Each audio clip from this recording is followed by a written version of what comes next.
Welcome to part 22 of Wind Waker.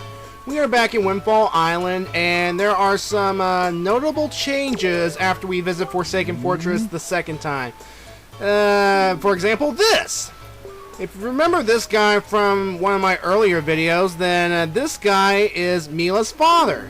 And the last time we saw this guy, he was living in that fancy house, all living it up, stinking rich and all that stuff.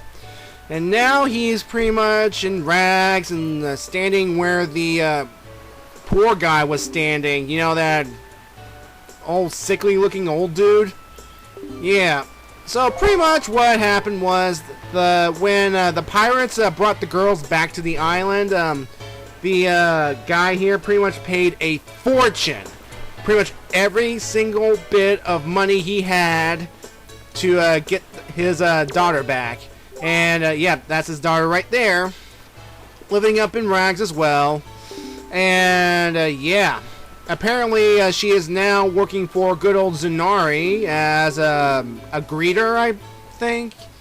Yeah, I think she's playing a greeter because she needs to earn some income because well, she does not like her new situation one bit. So if they are now outside in poverty, who is inside the fancy house now? Well, if you are paying attention, then it shouldn't be too hard to figure out.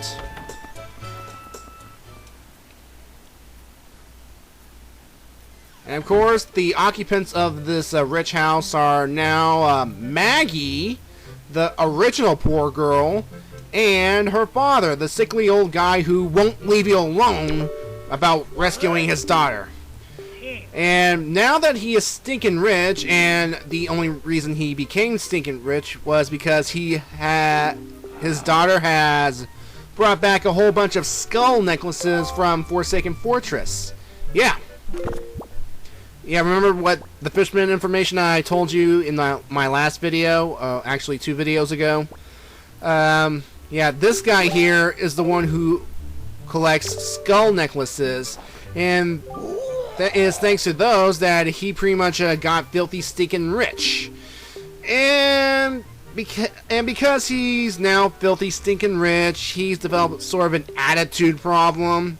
He's all snobbish and jerkish, and you know, to be fair, I kind of preferred him while he was poor. I mean, at least he can run away from him, and yeah, I mean, either way, it depends on, well, anyway, the only reason to visit this guy is, for one, give him 20 skull necklaces and he will give you a treasure chart. And if you give him additional skull necklaces, he will give you rupees, but the way he gives you rupees is kind of a, well, let's just say, it makes you want to slap him or beat him up or take your sword and slice and dice him. And yeah, so I'm going to take my remaining skull necklaces, I'm going to give it to him. And then of course, he's going to give us a nice reward, 40 rupees. And look at that! Look at that! He expects you to pick them up instead of just politely handing them to you. God. Well, thankfully his daughter Maggie is a lot nicer. And she's wearing a dress with bunny ears. What's with the bunny ears? I don't get it. Anyway, here, the reason we want to talk to Maggie here is because, well, at Forsaken Fortress, she has fallen in love with a moblin named Mo. And basically, he was the one that gave her the skull necklaces that enabled her and her father to become stinking rich. And of course, she has the problem of the postman trying to get in here, because for some reason Maggie's father hates the postman for delivering letters. So she essentially wants us to act as postman. In fact, she's going to give us a letter in just a moment, and we are to put it in a mailbox. Yay. So you're a sweetie, so how come she's fallen in love with a moblin? That's odd. I mean, I don't know. Is she attracted to pigs or something? I mean, I don't even want to know. I don't even want to know the details. I mean, who knows what has happened in Forsaken Fortress between the time of Link's first visit to, well, the rescue, of course, and, well, I guess some things aren't meant to known. Anyway, during the dialogue, when you talk to both of the fathers, well, Mila's father recognizes you because that only happens if you paid a visit to him the first time around before he lost his money. And essentially, he will not credit you at all for helping to rescue his daughter from the pirates. So I'm thinking that the pirates left out some crucial details to the nature of the rescue. I mean, well, to be fair, Link did not open the cell, the pirates did. But still. And of course, Maggie's father did not recognize Link because, well, who cares? When you're stinking rich and have a chance at a new beginning, you kind of want to shrug off your past and all that stuff. And that's, in a way, that's not a good idea. I mean, you gotta go back to your roots, but okay, I'm rambling on. Alright, after you deposit Maggie's letter, go back to the house that Maggie and her father occupy to witness this cutscene between Maggie's father and a retail postman.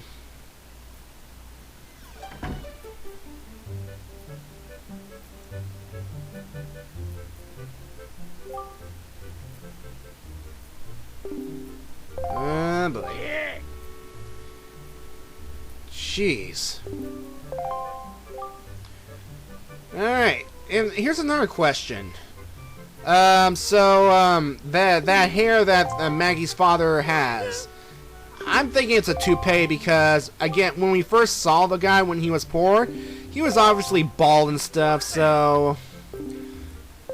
I mean, again, with money, you can do anything, and there's a good chance he probably got some medical attention because he was sickly, he was hunched over, he's like all bleh. Yeah, so anyway, pretty much Maggie's father chased the postman out, and after risking, the postman risked his life to fly all the way to Forsaken Fortress to, you know, get the letter and all that stuff, so, yeah. But don't worry, the postman will just simply retreat to the cafe, and that is where we need to talk to him to pretty much finish this little subplot. In fact, this very video, I'm going to be doing a bunch of things around Windfall because before I enter my the next dungeon, I will complete Windfall. I will make it so I will never have to visit this place again. No joke. Anyway, we're going to go talk to the Rito. We're pretty much going to cheer him up by pretty much delivering the letter. Yeah.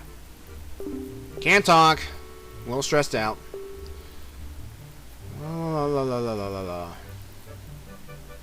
Yeah, we know. Stumbling. Well, of course, yeah, Forsaken Fortress is a frightening ordeal. There are monsters and traps and spooky things.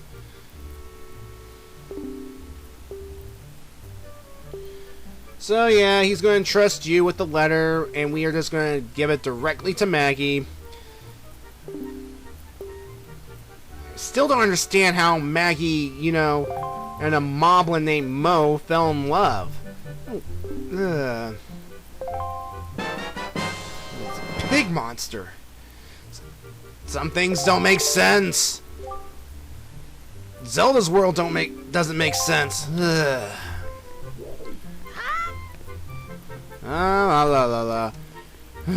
Come on, let's deliver the letter. Let's get this out of the way. And of course, by delivering the letter to Maggie, we will be getting a heart piece. So, yeah, it's a yeah, it's a good idea to do this if you want to get some more health added to your life. And again, who knows what challenges the next 2 temples will bring Link, so it's best to get as much health as possible before venturing onward. In fact, that's what I'm pretty much going to be doing these next few videos. So brace yourselves, everyone.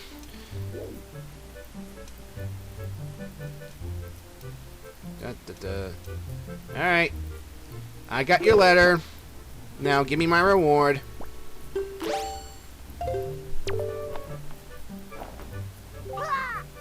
Yeah, it's the letter from Mo, blah, blah, blah. Alright.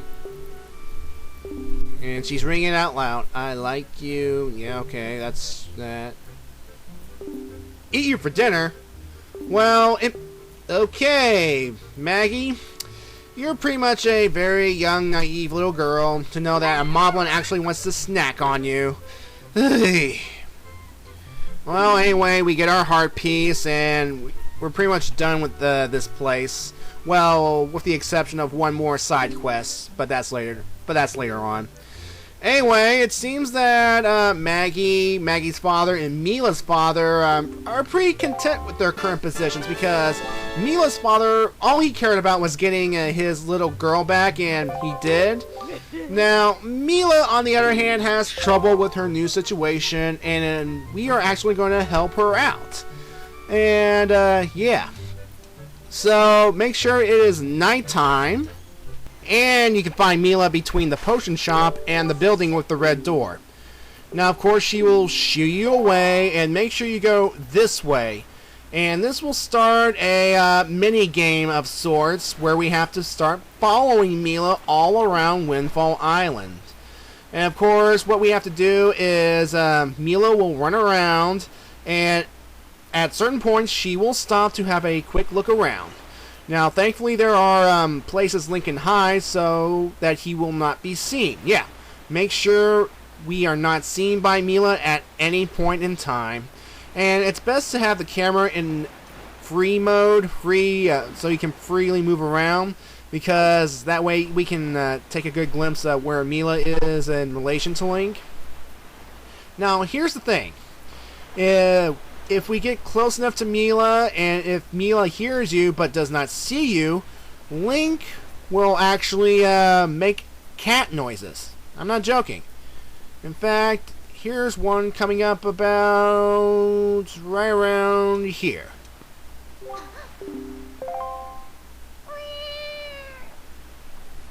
Yeah. So, again, it's best not to be seen, and what she's trying to do is she is sneaking all around Windfall to get to Zanari's shop because she's actually trying to steal from the safe because she cannot take being poor at all. I mean, being rich is all she knew. And with her father giving up everything to get her back, then she's pretty much lost it at this point. Alright, now when she gets to the safe right here, make sure her thought bubble is on Rupee. That way we can trigger this scene and, of course, we will finish this game off. Now, of course, what she'll do is she will ask you a bunch of questions, and make sure you choose the first answer every single time. I mean, yeah, that whole Ally of Justice thing, while it is very corny, it is the correct answer. And then, of course, she will tell you her sob story about how she hates being poor, and she has to work at a retail, essentially, and her father's pretty much being lazy about it.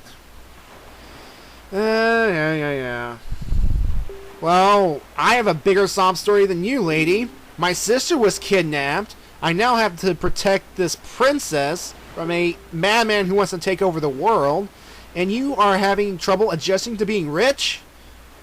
Well, boo frickety hoo. Get over it. Yeah, anyway. Of course, it is possible to screw up this mission at certain points. I mean, especially at the end when she tries to open the safe. If you get like squiggly lines and stuff, that means that she is not in the right mood to talk, and she'll actually, when she sees you, she'll actually run away, and it will screw up this whole little side quest. But the good news is about the side quest is you can do it over and over again if you screw up.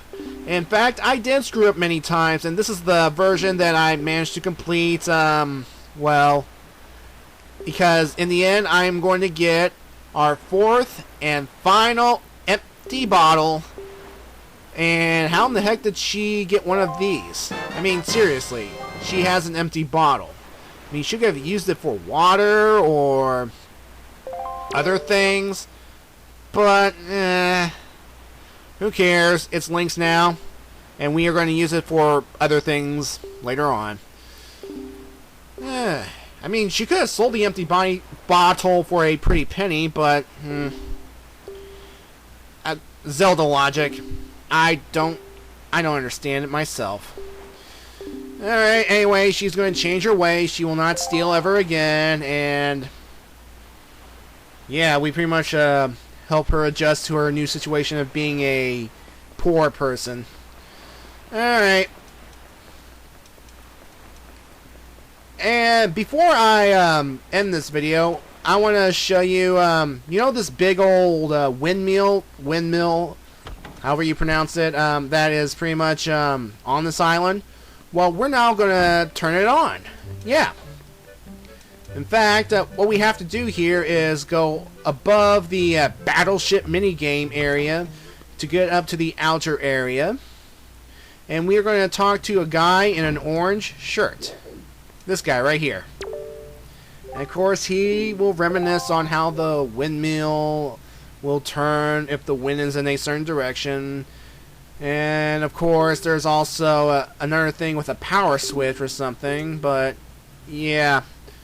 Now, here's what we're going to do. We are going to actually help this guy with this problem. And it's actually pretty easy if you know what to do. So here's what to do. Use your trusty Wind Waker and set the wind to a northern direction. Now, honestly, when I played this game for the first time and I didn't have a strategy guide at the time, it took me forever to figure out which direction the wind had to be going for this little windmill to work.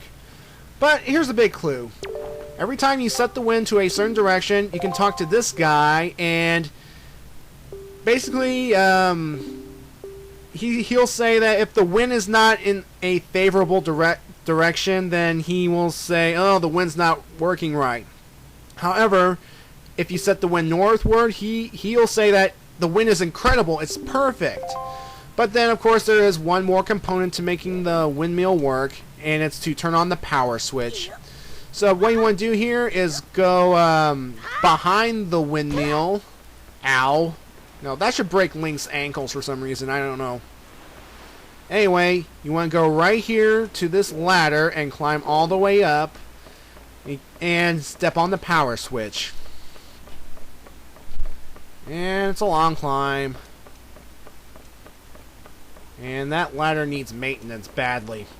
Anyway, stepping on the switch, and with the combination of the right wind direction, we now have a Ferris wheel windmill. Fun! You know, I could insert some kind of carnival music right about now because it would seem appropriate, but of course it is nighttime and some people want to be asleep, and I mean, people like to party at night sometimes, and sometimes people just like to rest. And again, with the rambling, well, anyway, with the windmill and fully activated now, we can actually go a ride on the Ferris wheel. Get on one of the little cars. That's going to be fun. Now, of course, there is a third component to this little windmill here. On the very top, there is a lighthouse. Yeah. And, of course, the lighthouse is unlit. And now that we have fire arrows, I think we can put 2 and 2 together. So here's what we're going to do. We are going to actually get in one of the gondolas and ride to the top. And when we get close to the top, whip out the arrows and switch to fire mode. Now, of course, to switch modes, while with the arrows equipped, just hit the R button. Alright. I don't know what I was doing. There we go.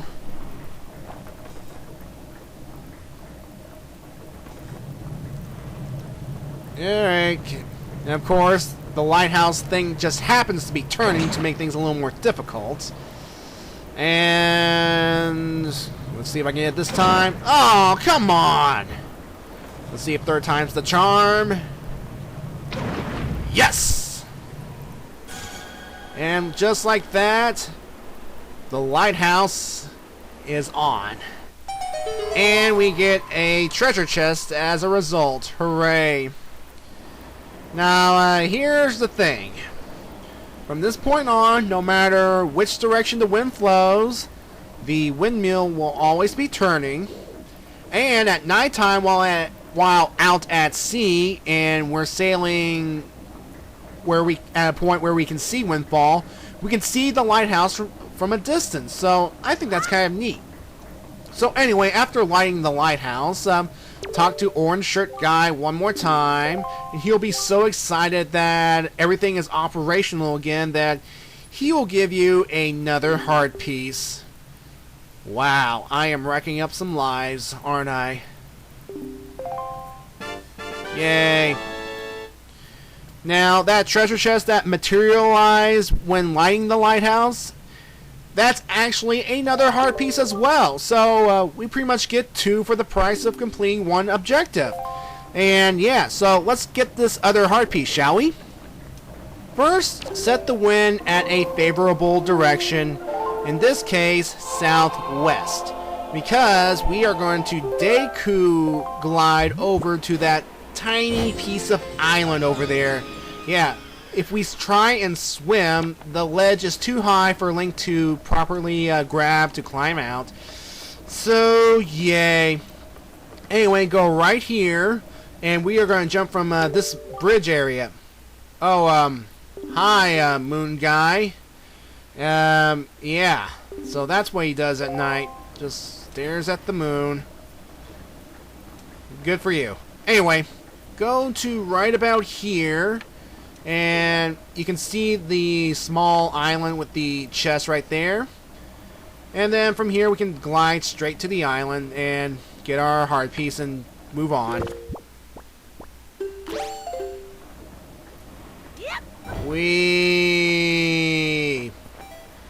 Of course, make sure you slow down when you get close. You don't want to overshoot the island or just miss just being there. I mean, make sure you can see the shadow on the piece of land, and then you can drop off. No problem. See, I can do this.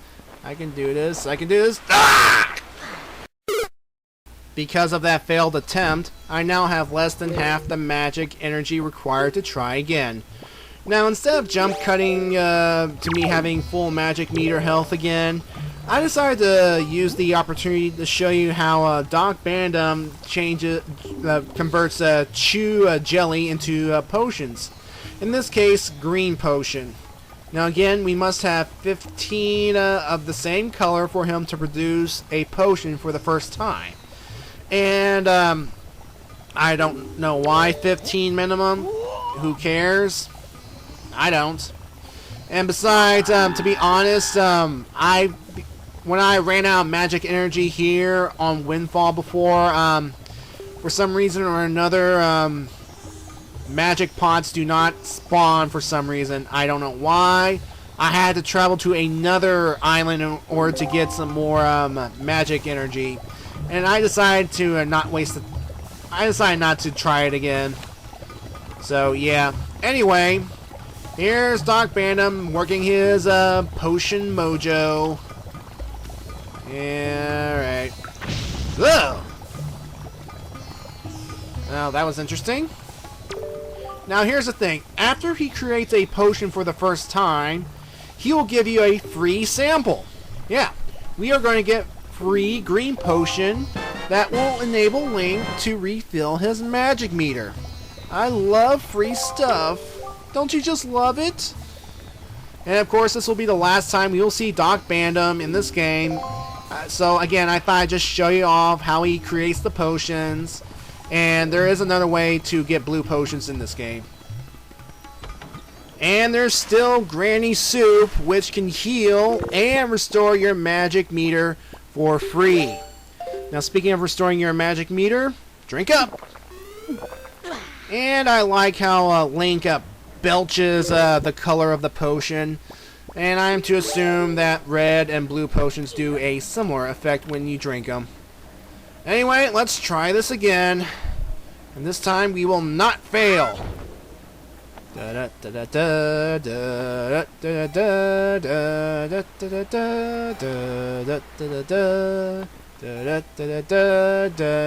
will not fall down into the water. That would suck. Alright, here we go. Make sure you get a little bit closer and success. And of course, inside will be the heart piece, and at this point we will have 3 pieces. Hooray! So, we haven't seen anybody outside at night. What do people do here at Windfall at nighttime? What do they do? Well, in my next video, we will find out the answer. See you in part 23.